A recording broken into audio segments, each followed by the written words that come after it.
This is Sister, and we're reading Saturnastra Melina.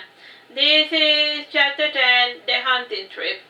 Months glided by as peacefully as a cool summer breeze, and soon the novels forgot about Melina's birthday party, and they were more inclined to blame the fiasco on Melina's higher hands or her pet mage. And the figure that a good-natured maiden like herself was an easy target to the nefarious misdeeds of lowlifes or magic users in general. And the following year, Impede felt like inviting Melina to join on a hunting expedition. And even today, no was organized on the expedition, and this was the first time in 5 years that Melina had been outside of Sassari, and accompanying her was Lucrezia, Baron, Gaddis, and Franny. And aside from the nobles, the hunting party had 30 knights for protection, 5 local woodsmen who knew the grounds, and 20 bloodhounds. And the hunting grounds were near the merchant village of Kulahani.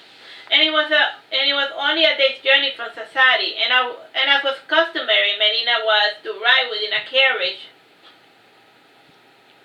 After an hour ride, she naturally got bored and went to stretch her legs, and she started jogging right next to the horses, and a few of the bloodhounds started following after her, and the sight was new to Impedia, but Gaddis assured her that this was a perfectly normal Melina behavior.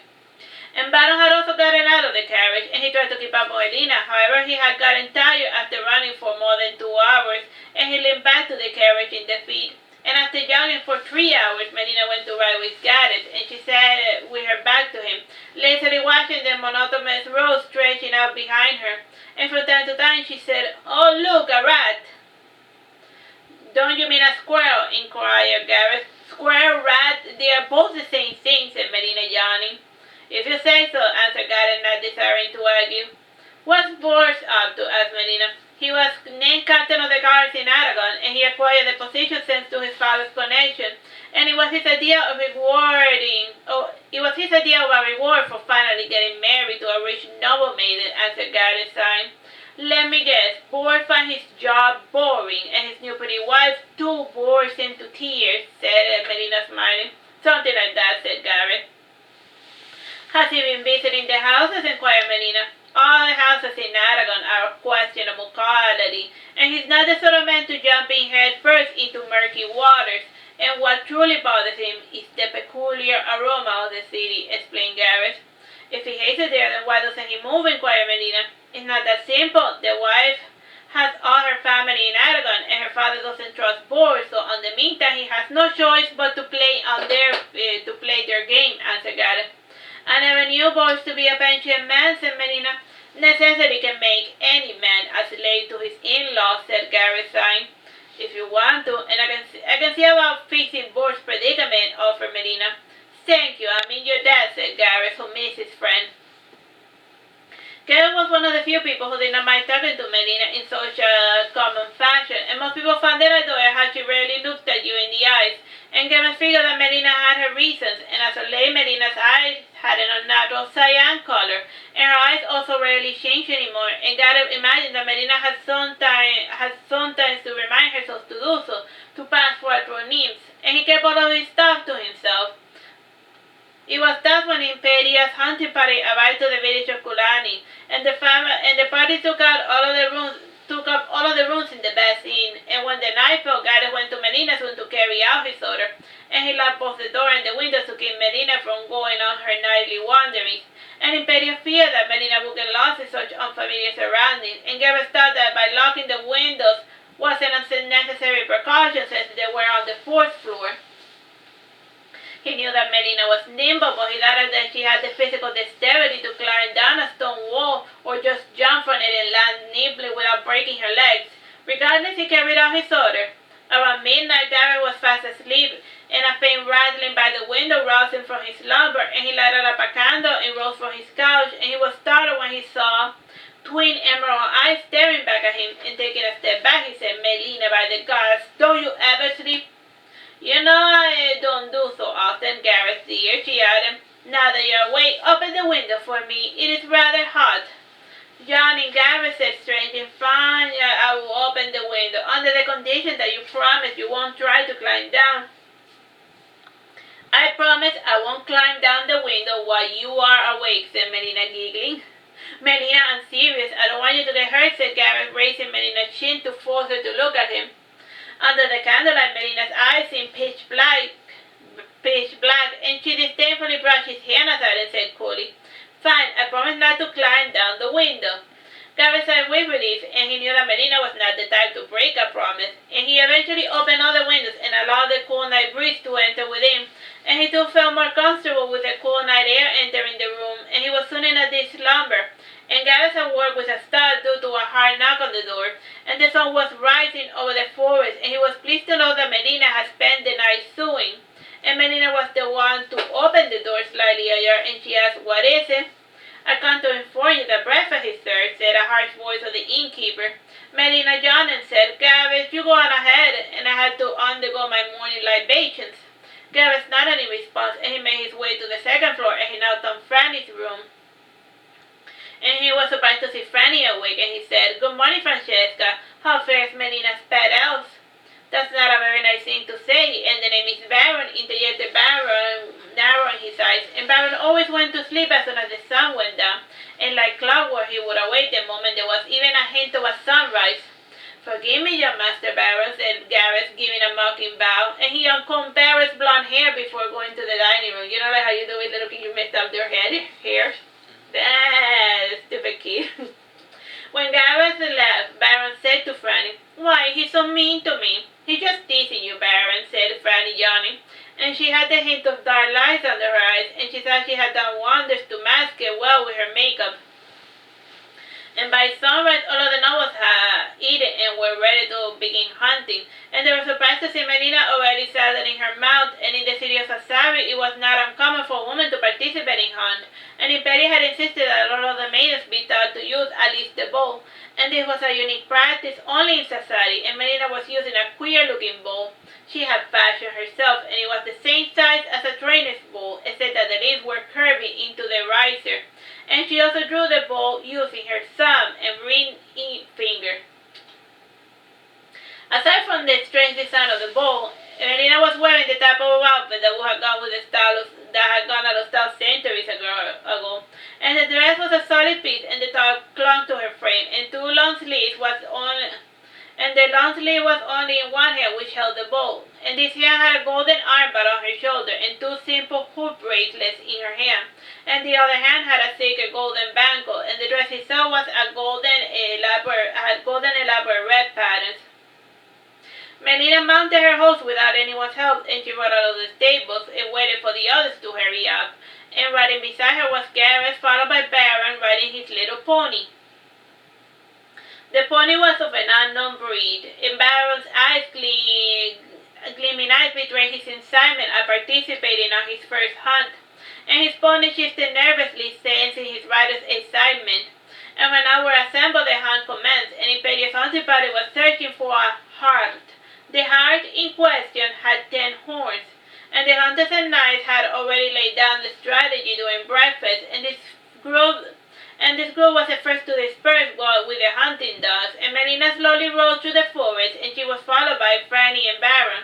And Franny was a bit unnerved by the darkness of the cedar forest, and there was a thin mist blocking out the morning sun, and she asked, looking about, "What if we run into a wolf?" "Then we shoot it," said Melina nonchalantly. Their conversation was interrupted when the hart scurried by them. It's like a type of deer. He was running in frenzy due to the insistence of the barking dogs, and when Baron saw it, he shot it with his bow swiftly, and instead of hitting the target, the arrow whizzed past the shoulder of one of the knights, and finally the knights yelled, "Melina, watch where you're aiming!" Brushing Baron waved his hand and said, "Sorry, mister, it was me who shot the arrow." The knight laughing and said, "What sort of an elf doesn't know how to shoot?" Baron's face turned deep red, and sighing he lowered his head in shame before saying, "He's right. I am an embarrassment to the elven species." "It's fine, you're fine," said Melina, bending his head. "At least you can fire an arrow," said Franny, "and I'm still trying to manage to shoot a single arrow without prickling my fingers." Time, bro? 14 minutes. A cold wind lifted up hundreds of leaves from the forest, and Franny huddled in her traveling coat, and she was startled when her horse neighed and gave 5 sudden steps backwards, and her eyes opened when she saw a bear approaching, and the bear was lazily coming closer. "Look, a bear, what do we do?" asked Franny. The bear turned his head around for a second to listen to the horns, and based saw the sound of the horse, the knife had cornered the heart, and Melina commented, "It depends if you want to kill the bear or not." "This is no time for jokes, Melina. Do we run away or not? Do we run away slowly, or do we shoot at it? What?" said Franny, turning her horse around to hide behind Melina's mount. "Calm down, Franny. Do you want the bear to know that you're scared of it? It's bad enough that we ride mares and that we have a pony and a shawl with us," said Melina, taking out a single arrow. "How bad is it?" inquired Franny. "For starters, male bears like to kill small children, even if it's their kin." And that is true. Like bears, if the baby bears are not related to them, the bears will eat them in order to force the mother to be fertile again. Yeah, nature's dark. They can only be killed with a sharp enough spear, and when attacked, they can grow quite ferocious. And to make matters worse, this kind of bear is known to be a good tree climber, explained Melina. And Melina's explanation was cut short when the bear started running towards Baron, and Melina slowed it down by pinning the bear's back leg with a single arrow. And in the meantime, Baron shot arrow after arrow at the bear while yelling, and the arrow wounds were only skin deep, and annoyed by the shower of arrows, the bear forced its leg to walk despite having an arrow stuck in it. And as it drew closer, Melina shot the bear in the nose, and the arrow pierced one of his eyes, and Baron winced when even his shot seemed painful to him. And with the last roar, Melina shot him twice inside the mouth, and when the bear stopped moving, Baron breathed a sigh of relief. The hunters were all gathering about Melina, and Franny had gone in search for help, or so she claimed. The moment that the bear started running towards Baron, she had fled. And Melina had not deserted Baron, since the pony would not have been able to outrun the black bear. And Gareth was the first to exclaim, "Good gosh, Melina, are you alright?" "Impressive," commented Impede, eyeing the bear. And her hunting party had been drawn by the commotion that Franny had raised. "It's no big deal," said Melina, yawning. "It is a big deal. It is not every day someone kills a black bear on such short notice," commented Gareth, riding closer to examine the kill. "And I helped," said Baron proudly. "Sure you did," said Melina condescendingly. And a few of the knights stayed behind with Gareth to help transport the bear back to camp. And while they worked on the bear, Melina asked Gareth, "Did you get your deer thingy?" "I think I got it," said Gareth. "I left as soon as I heard Francesca crying for help." "Speaking of which, where is she?" inquired Melina. "Some of the knights are escorting her back to the inn. The poor maiden is hysterical, and her first hunt may also be her last one," commented Gareth, shaking his head sadly. "Not all maidens are cut out to be huntress," said the knights. And by noon, the hunting party reassembled, and Lucrezia's party had been considered a success, and she had personally sniped out 7 rabbits, 2 ferrets. And Gareth's party related using Gareth's hunting party told the tale using regaled them with the story of how Melina had single-handedly slain a black bear. And they carried the carcass as proof, and during lunch Baron was pouty, and the knight had completely omitted his participation in the kill. He had stood his ground when Francesca had run away like a coward, and while the hunting party feasted, Melina had gone to bathe in the river. Though it was spring, the water of the river was icy cold, and one of the local huntsmen had seen Melina walking towards the river, and he was planning to spy on her, as was the habit of all peeping Toms. Before he managed to get the desired look, he was intercepted by Sir Walter. Sir Walter was a knight who had dueled on behalf of the Harlow family, and he had been spared his honor and his landholding thanks to Melina's intervention, and he was not allowed to allow some brigand to spy on his mistress. Sir Walter said to the hunter, "There is nothing to see here, go back to camp." "Oh, let me just take a peek," said the hunter, "and you'll speak of her beauty, but to me Melina looks like any typical 16-year-old brat, and I'm just curious to see if she looks hotter without anything on." "How dare you, such insolence! Do you have any idea who you're speaking to?" said Sir Walter, reaching for his sword. "And I will not tolerate your knavery. On guard!" And Melina left the river and stepped between the two, completely in the nude, and she said, "Sir Walter, put your sword away, and you, my little toad, now that you have seen me, be on your way." The hunter looked at Melina from head to toe, and he was about to commence something when Melina struck him in the face with her high heel. And Sir Walter put his coat over Melina while she struck the hunter again and again with her heels. And the hunter left after the fifth strike, which was really close to his eye, and when he was gone, Melina removed Sir Walter's cloak before returning to the river. With his eyes focused on the ground, Sir Walter said, "I was under the impression you were done bathing." "I was, but your sweaty coat made me dirty again," said Melina, jumping into the water. "My apologies," said Walter, bowing, and he added, "I have been making the effort to maintain the level of hygiene you demand of those who follow you. Alas, I find river water to be a tad too cold for my taste." "Something's gonna be helpful, Sir Walter," said Melina, "and I wouldn't want you to catch a cold just to amuse me. I am at least happy to see that you're brushing your teeth on a regular basis. They are as white as alabaster." Sir Walter smiled happily, and he was one of the few knights in Sassari court who wasn't ashamed to show his teeth. When Melina was done bathing, she put on her hunting dress again, and she came to stand before Sir Walter, and she took his hand, and in a pained voice she said, "You haven't been eating much, haven't you?" "I am fasting, your grace, the same as you," said Sir Walter. "You haven't been with me as long as the other, and in high time you will realize that I do not require much sustenance to survive," said Melina, squeezing his hand to make more of an emphasis. And it was the first time Sir Walter was able to see Melina's clear blue eyes, and normally she would not look at him in the face when she spoke, and his brown eyes watered a little, and Melina playfully pulled at Sir Walter's brown hair before running away. And Walter tried to follow, but he was weighted down by his black iron chest plate. And when Melina was away, Lucrezia had decided to try out archery. Time, bro? 7 minutes. And Melina had described to her such type of archery competitions, and this involving setting up targets at random distances with marked locations in trees of the forest. And the target was sometimes placed in flat silhouettes in the shape of animals. And one of the hunters that were shooting shot Melina as she was returning from the river, and Melina caught the arrow as if it was inches away from her heart.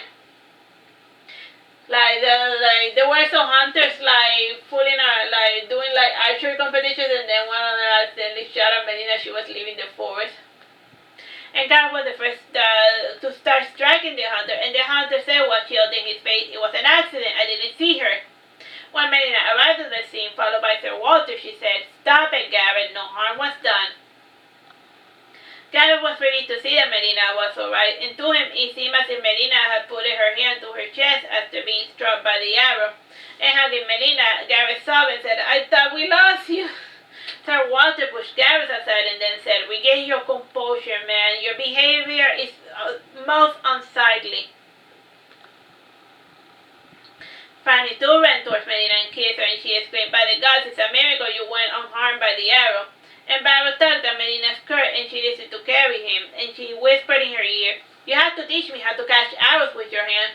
Melina kissed him on the cheek before saying, "All in good time, my pet." And Imperia left her camp to see what was all the commotion, and stepping between them, she asked, "What happened?" "One of the local hunters accidentally shot at Melina, but she's okay. The arrow would have pierced her heart, but the power of the goddess saved her," explained Gareth. And Imperia asked, "Is this true? Where is the hunter?" And the knights looked around the camp, and the hunter had escaped when no one was looking at him. And this incident alone was enough to sour up the day, and Imperia said, "I will take the main party and return to Sassari, and I want one of my knights to remain in the village and will ask about the would-be assassin. We need to know whether it was truly an accident or an attempt." "Can we just continue the day as if nothing had happened?" said Melina. "The poor soul probably fed because he assumed that he was going to get in trouble for accidentally shooting me." "We can't be certain until we find him," said Imperia. "This is my problem, and I will deal with it, and when I deal with it, and for now, can you let this go? I don't want to sour up our trip I don't want a trip to be ruined just because of me," said Melina, putting both palms together. Sir Walter bowed before Imperia, and then he said, "My mistress, please allow Lady Melina to do what she desires." Shaking her head sadly, Imperia said, "Bring out the wineskins and let the games resume." Melina sat with Baron in her arms and both waited patiently for their turn to shoot, and when it was Baron's turn, he was consistently off the mark by a few inches, and when finally tried her hand at the bow, she failed time and time again to even get an arrow to fall remotely close to the target. However, she was finally able to shoot an arrow, which was an improvement, and Lucrezia shot out of the target at bullseye. As for Melina, all her shots were consistently dead center. And around dusk, the hunting party returned to the village of Kulani, and Gary was given new instructions. And tonight he was to allow Melina to roam the forest, and he was to trail her and to see if the hunter came back to finish the job. And it was around midnight when Melina felt like venturing into the woods, and Gary stayed up all night watching her. And since he was still half asleep, he quickly lost sight of her, and he looked for Melina for about an hour. And the only two light sources came from the lantern he carried, and the moon had been opaque by the passing of a dark cloud. And from time to time he heard the howling of wolves, and he felt their presence near. But the wolves still did not dare to attack. He jumped forward with his sword and shield when he felt a cold hand touching his face, and turning around he saw Melina wearing a silk nightgown, and he sighed when he recognized her. And he then put his sword away, and Gareth wrapped himself and Melina in his coat, and with shattering teeth he asked, "Aren't you cold?" "Not really. I have a high tolerance for both hot and cold temperatures," said Melina, hugging Gareth, and to Gareth it felt like he was being embraced by a marble statue. "I'm already done with my nightly rounds, and let's go back to the inn," said Melina, putting her arms around Gareth's elbow. "It's this early," commented Gareth. "Do not argue with me," she added. "Look, you are freezing to death, and I will draw you a hot bath as soon as we arrive." "Thank you," said Gareth, huddling closer to Melina, and the pair said nothing until they both returned to the inn. Time, bro? 2 minutes, 30 seconds. Alright, well, we're done anyway. We're finishing this chapter. Bye-bye, and God